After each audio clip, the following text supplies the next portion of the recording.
ધાર્મિક ગ્રંથો અનુસાર ભગવાન કૃષ્ણને રૂકમણી, જાંબવંતી, સત્યભામા, કાલિંદી, મિત્રબિંદા, સત્ય, ભદ્રા અને લક્ષણા એમ 8 પત્નીઓ હતી.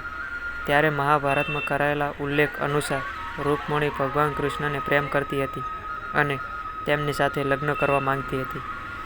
જ્યારે રૂકમણીનું ભગવાને અપહરણ કરી લગ્ન કર્યા તો કાલિંદીએ શ્રી કૃષ્ણને તેના પતિ તરીકે મેળવવા કઠોર તપસ્યા કરી, જેના પરિણામ સ્વરૂપે ભગવાને તેમની સાથે લગ્ન કર્યા હતા.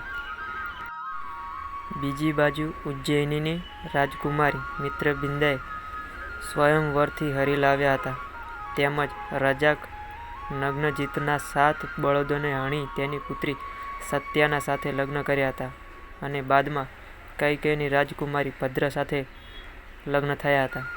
બાદમાં રાજકુમારી લક્ષ્મણા પણ કૃષ્ણની સાથે લગ્ન કરવા માંગતી હોવાથી શ્રી કૃષ્ણએ પરિવાર વિરુદ્ધ લક્ષ્મણા સાથે લગ્ન કર્યા હતા.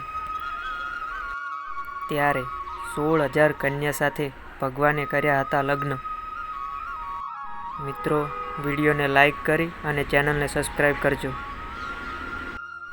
16,108 છોકરીઓ સાથેના લગ્ન અંગેની પૌરાણિક કથાઓની વાત કરીએ તો નરકાસુર નામના રાક્ષસે 16,108 છોકરીઓને બલિદાન માટે કારાગારમાં બંધક બનાવી લીધી હતી. આ દરમિયાન ભગવાન શ્રી કૃષ્ણએ નરકાસુર સાથે યુદ્ધ કરી તેનો વધ કર્યો હતો અને કન્યાઓને આઝાદ કરી હતી. આ દરમિયાન યુવતીઓએ પોતપોતાના ઘરે પહોંચી હતી.